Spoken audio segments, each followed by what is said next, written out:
Everybody, how are you? Mishra classes में आप लोगों का स्वागत है। क्योंकि हम लोग इंटीग्रेशन पढ़ रहे थे, आज क्वेश्चन नंबर 15 से हम लोग करेंगे। वीडियो को लाइक सब्सक्राइब निश्चित तौर से कीजिएगा ताकि मोटिवेशन मिलता रहे। और हम लोग सबसे पहले एनसीईआरटी को कर लेते हैं। और क्वेश्चन नंबर, जैसा कि पिछले वीडियो में क्वेश्चन नंबर 14 तक हो चुका था, आज हम लोग क्वेश्चन नंबर 15 से करेंगे। और मेरी कोशिश रहेगी कि हर एक क्वेश्चन को इजीली तरीके से मैं बताऊं ताकि आप लोगों को जो है समझ में आ जाए। और हर क्वेश्चन को समझ लेने के बाद से, जैसे एनसीईआरटी क्या है, एक बेसिक कंसेप्ट है। जितने भी क्वेश्चन होते हैं, या बोर्ड के हो या कंपटीशन के हो, एनसीईआरटी के बेस के आधार पर होते हैं। तो इसलिए बेसिक जानना जरूरी है। इसलिए मेरी कोशिश है कि हर एक क्वेश्चन को मैं इजीली तरीके से पहले उसको बता दूं, उसके बाद अच्छे हम लोग क्वेश्चन करेंगे। तो वीडियो को लाइक सब्सक्राइब निश्चित तौर से आप लोग करेंगे। तो क्वेश्चन नंबर आज स्टार्ट करते हैं क्वेश्चन नंबर 15 से।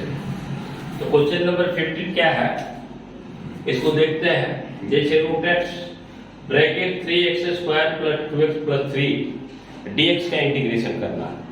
तो सबसे पहले इसको हम लोग सिंप्लीफाई कर लेते हैं।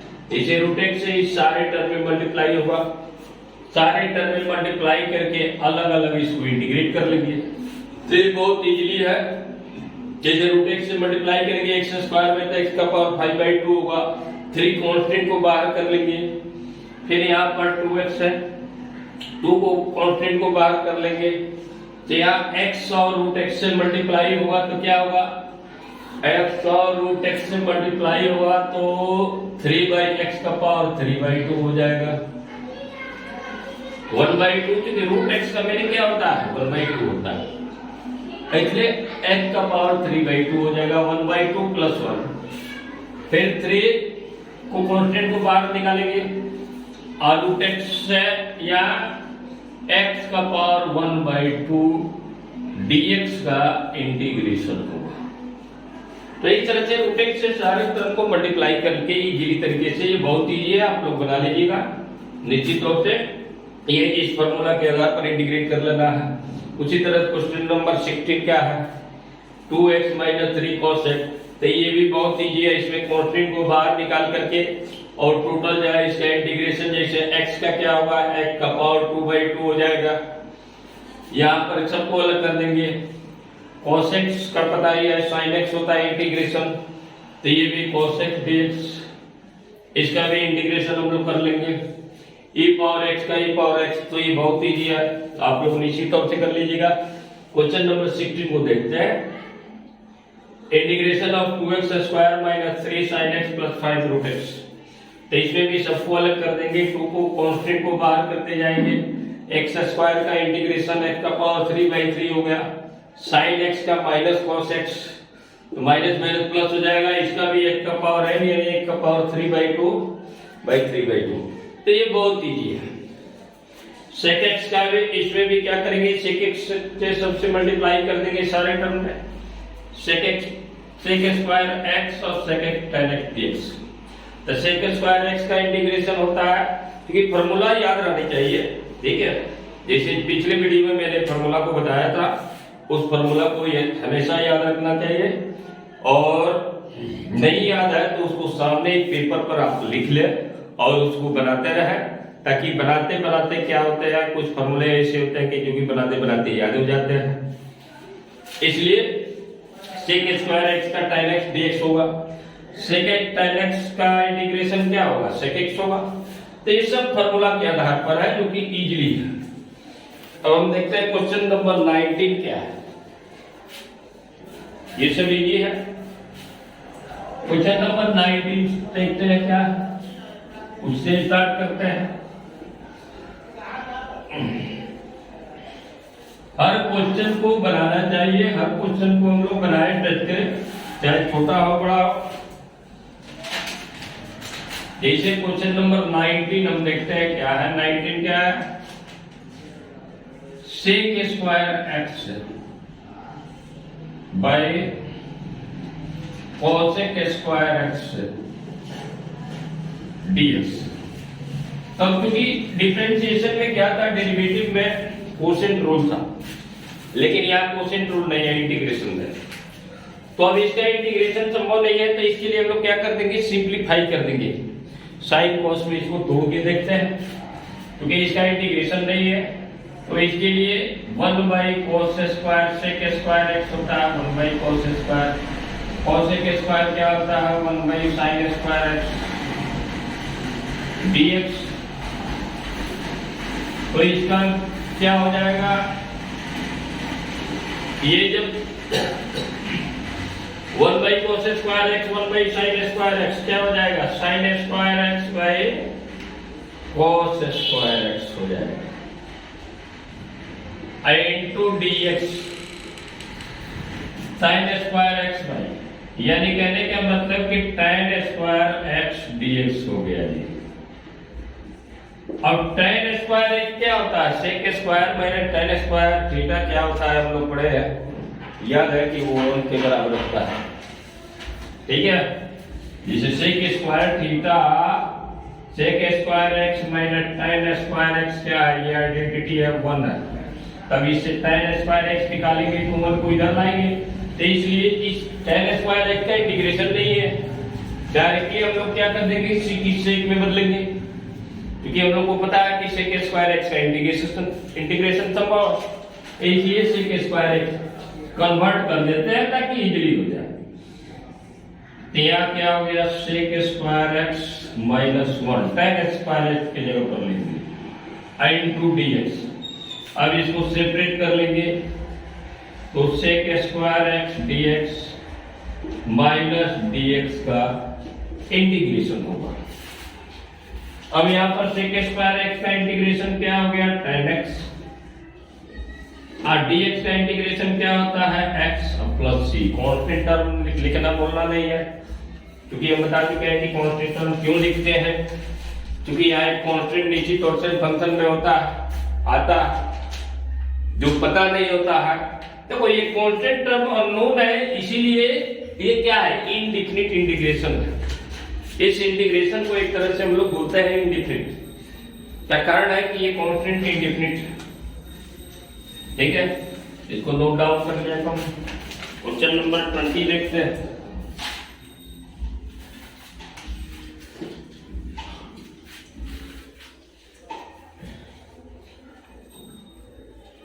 क्वेश्चन नंबर 20 क्या है,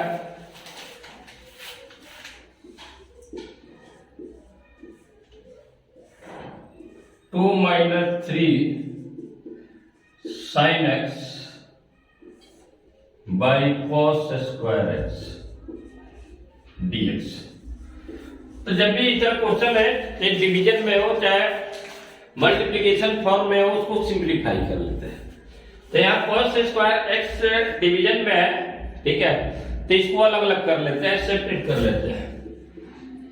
तो क्या हो गया, अलग करेंगे तो ये 2 को जैसे 2 में डिवाइड करेंगे तो 2 बाई cos स्क्वायर x, और इसी का इंटीग्रेशन करेंगे, इनटू dx लिखेंगे, और minus 3 sin x by cos square x। तो cos स्क्वायर x को cos x into cos x लिख दे रहा है, यानी dx। अब देखो, सबसे पहले दिमाग में रखना है कि ये भी ध्यान रखना है कि किसका इंटीग्रेशन हमारा संभव है। अब जैसे ये क्या हो जाएगा, sec स्क्वायर x में कन्वर्ट हो जाएगा 2 बाई cos स्क्वायर x, तो यहाँ 2 कॉमन निकालेंगे, तो ये क्या हो गया, sec स्क्वायर x dx हो गया, और ये क्या हो गया, 1 by cos x sec x हो गया, sin x cos x क्या बाई cos x क्या हो गया, tan x हो गया। 3 इसमें भी कांस्टेंट को बाहर कर लेंगे, यानी sec x और tan x। चूंकि sec x tan x का इंटीग्रेशन हम लोग को पता है क्या होता है, sec x tan x dx का sec x होता है। sec स्क्वायर x का इंटीग्रेशन क्या हो गया, tan x हो गया। अब minus 3 sec x plus c, ये इंटीग्रेशन हो गया। यानी क्वेश्चन को हम लोग सिंप्लीफाई कर लेते हैं और उसके बाद देखते हैं कि क्या हमारा लॉजिक लग रहा है, कौन सा फॉर्मूला यूज हो सकता है। और जैसे क्वेश्चन नंबर 21, तो एंटी डेरिवेटिव निकालना, ये भी है √x प्लस 1/√x को अलग अलग करके इंटीग्रेट कर देंगे। x का पावर 1/2 एक आएगा और x का पावर -1/2 का इंटीग्रेट कर देंगे। क्वेश्चन नंबर 22 को देखते हैं। ये क्वेश्चन जो है इजी है और ये समझने लायक है। ये क्वेश्चन रियल में क्या है इसको मैं समझा रहा हूं। क्वेश्चन नंबर 22, क्योंकि इस तरह के क्वेश्चन आते हैं जैसे कंपटीशन में आते हैं, परीक्षा में आते हैं। तो जैसे दिया गया है कि इफ d/dx, यानी condition question number 22, d/dx of fx equal to दिया है कि 4x का पावर 3 by 3 by x का पावर 4 सच दैट, ये बहुत इंपॉर्टेंट क्वेश्चन है। ये ऑब्जेक्टिव क्वेश्चन कंपटीशन में आते हैं, परीक्षा में आते हैं। Such that f2 equal to 0। तो ये दिया गया है कि देन fx इज, यानी fx क्या होगा, fx क्या होगा, तो इसमें ऑप्शन दिया हुआ है, ठीक है। तो अब देखो हम लोग क्या पढ़ रहे हैं, इंटीग्रेशन। तो इंटीग्रेशन में हम लोग क्या बताए थे कि integration is the reverse process of differentiation, यानी डिफरेंशिएशन का जस्ट जो है रिवर्स प्रोसेस है इंटीग्रेशन। तो यहाँ d/dx ऑफ fx का मतलब क्या हुआ, इस fx का डेरिवेटिव दे दिया गया। तो इंटीग्रेशन क्या करता है, तब एंटी डेरिवेटिव निकालेगा। इंटीग्रेशन जब करेंगे तो क्या होगा, वो एंटी डेरिवेटिव आएगा। ये क्या है, fx का डेरिवेटिव है, यानी कहने का मतलब हुआ कि देयरफॉर एंटी डेरिवेटिव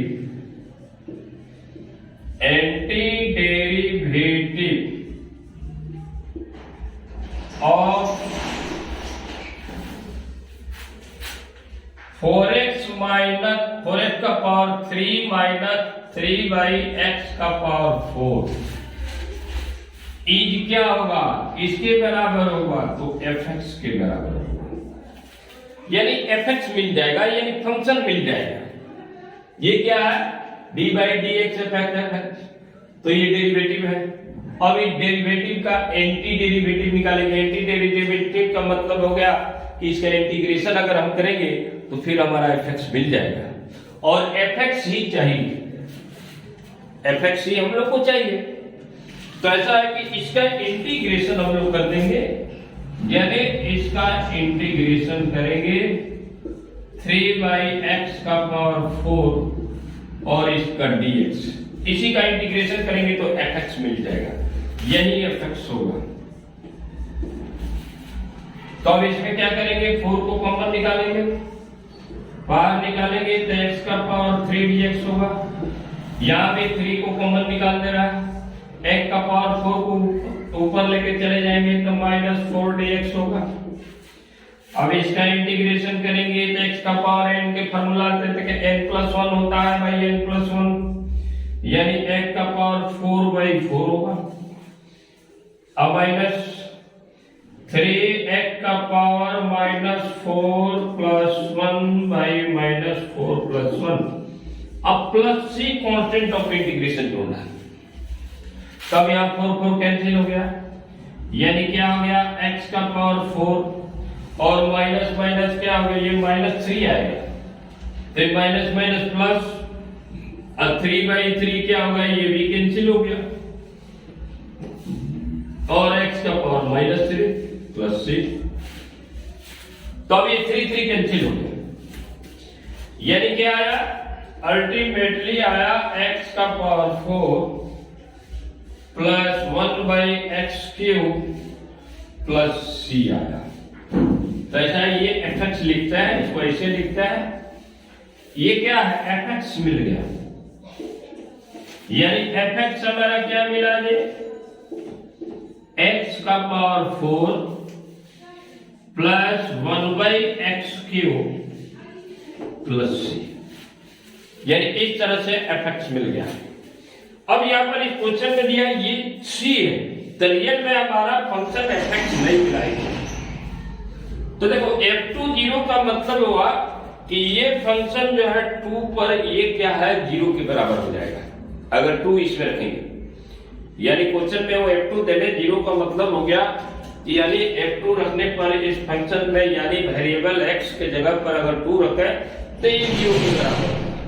तो ऐसा है कि f2 रख करके हम लोग c का वैल्यू निकाल लेते हैं और वो तब जा करके हम लोग को पता लग जाता है कि वो कांस्टेंट टर्म है क्या, क्योंकि यहाँ कांस्टेंट टर्म अननोन है और कांस्टेंट टर्म अननोन तभी मिलता है क्योंकि इस पर क्वेश्चन आते हैं हमेशा, यही मेंस में भी क्वेश्चन आते हैं। यहाँ c का एग्जैक्ट जैसे मान लीजिए कि वैल्यू तभी मिलेगा जब हमारा किसी वेरिएबल यानी अगर 0 वैल्यू दिया रहेगा, जैसे यहाँ f2 0 है यानी 2 इसका 0 वैल्यू है इस इक्वेशन का, तो ऐसा है कि f2 बराबर 0 कर देते हैं, तो जहां जहां x है वहां 2 रख लेते हैं, तो c का मान मिल जाएगा 2 पावर 4 क्या हो जाएगा f2 यानी 2 पावर 4 प्लस 1/2 का पावर क्यूब प्लस c, यानी 2 2 जा 4 4 2 जा 8 2 जा 3, कितना हो गया f2 का f2 2 पावर 4 है ना, हाँ 2 पावर, तो यहाँ भी 16 हो गया और ये 1/8 हो गया प्लस c बराबर इसको 0 के बराबर कर देंगे, ये दिमाग में रखना है, ये 0 के बराबर कर देंगे तो कितना आएगा, ये 8 एलसीएम हो गया 128 plus 1 plus c implied at बराबर 0, यानी c का मान आ गया -1/129/8 आएगा, यानी c कितना आ गया -129/8, यानी देयरफॉर फंक्शन, यानी फंक्शन को क्या लिखेंगे, लास्ट में आंसर क्या होगा, ऑप्शन में यही होगा, से पहले बिठाते हैं, यानी देयरफॉर रियल में फंक्शन हमारा जो होगा उसका आंसर आ जाएगा, यहां पर रखेंगे fx बराबर x का पावर 4 प्लस 1/x³ और c की जगह पर यही -129/8 तो यही आंसर होगा, यानी रियल फंक्शन होगा। तो इसको आप लोग नोट डाउन कर लीजिए और बहुत इजीली है, इस तरह के क्वेश्चन हमेशा कंपटीशन में आते रहते हैं। अब जैसे fx d/d fx दिया था, यानी अगर किसी फंक्शन का डेरिवेटिव दिया हुआ है तो उसका जस्ट अगर एंटी डेरिवेटिव कर दे तो फंक्शन मिल जाएगा, क्योंकि क्या है इंटीग्रेशन एक रिवर्स प्रोसेस क्या है डिफरेंशिएशन का। तो हमारे पास d/d ऑफ fx दिया हुआ था, तो हम लोगों ने क्या किया कि इसका एंटी डेरिवेटिव निकाला और एंटी डेरिवेटिव से क्या हो गया, फायदा हो गया, fx मिल गया और क्वेश्चन में हमसे पूछा है ये fx ही। दूसरा चीज कि f2 का वैल्यू भी दिया था, यानी कहने का मतलब कि 2 पर ये फंक्शन 0 था, तो इससे क्या फायदा हुआ कि हमको c का वैल्यू मिल गया और c का वैल्यू मिल गया, यानी कांस्टेंट जो अननोन था जिसके चलते हम लोग इसको बोलते क्या है इंटीग्रेशन जो पढ़ रहा है वो इनडिफिनिट है। तो यहाँ पर क्या हुआ कि अगर वेरिएबल यानी 0 वैल्यू पता है उस इक्वेशन का, तो वैसी स्थिति में हम लोग c का वैल्यू निकाल सकते हैं और वही c का वैल्यू इसमें पुट कर देंगे तो एग्जैक्ट हमारा फंक्शन आ जाएगा, यानी रियल फंक्शन हमारा क्या है x का पावर 4 प्लस 1/x3। तो इसका आंसर क्या है, ऑप्शन की ऑब्जेक्टिव ये क्वेश्चन है, क्वेश्चन नंबर 22, तो यही है इसका आंसर। तो 2/3 x का पावर 3/2, ये तो इसका था 22। तो आप लोग सही है। तो इस तरह से हम लोग जो है इस एफएक्स के बारे में हम लोग पता कर सकते हैं। तो वीडियो को आप लोग लाइक करते रहिएगा। अब अगला चैप्टर है सब्स्टिट्यूशन मेथड। क्योंकि इंटीग्रेशन हम लोग जो है मेनली 3 मेथड से करते हैं, ठीक है। इंटीग्रेशन बाय सब्स्टिट्यूशन, जैसे general integration, integration by part होगा, फिर से उसके बारे में बताएंगे, फिर पार्शियल फ्रैक्शन आएगा। तो ये सारे जो है स्टेप बाय स्टेप जो है एनसीईआरटी में भी दिया, उन सारे को मैं बताऊंगा। तो अगला चैप्टर 7.2 हम लोग स्टार्ट करेंगे, नोट डाउन कर लीजिए और वीडियो को लाइक सब्सक्राइब निश्चित तौर से करते रहिएगा ताकि मोटिवेशन मिलता रहे। नोट डाउन कर लीजिए।